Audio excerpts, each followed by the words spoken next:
К последнему домашнему матчу календарного года Алания подходила на 9-м месте. Шансы попасть в шестерку у команды все еще есть. Болельщиков было не так много. Во-первых, очень холодно, во-вторых, время неудобное. 2 часа дня, понедельник.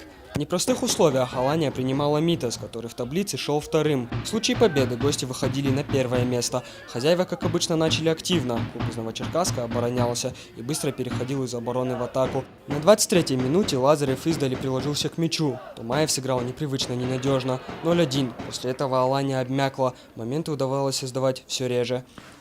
Знаете, на одних эмоциях, на одном характере, желании, много игр в принципе не сыграешь.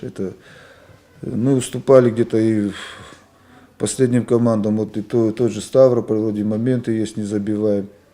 Я имею в виду домашнюю игру. Тоже сегодня с Митасом тоже команда, хорошая команда, все. Знаете, одного желания, одного характера, наверное, мало бывает. Когда это все чуть-чуть пропадает, нужно еще и какое-то мастерство, где-то игру успокоить, придержать мяч. Пошла игра, ставшая характерной при Руслане Мирденове. Барсы неплохо держали мяч, активно действовали на флангах, однако у них не удавался последний пас. Своими проходами запомнились Гатикоев и Бураев, но передачи первого некому было замкнуть, а удары второго шли мимо. Первый тайм так и закончился 0-1. После перерыва зрителей стало немного больше, болельщики стали активнее поддерживать своих. Завелась и Алания, попытавшаяся надавить на Митас. Получалось неплохо, но именно в этот момент красно-желтые пропустили второй мяч. Защитник Владикавказцев небрежно сыграл в подкате, и судья указал на точку. Дзодиев был точен. Всего через 8 минут счет стал крупным. Дзодиев воспользовался ошибкой Тамаева и оформил дубль 0-3.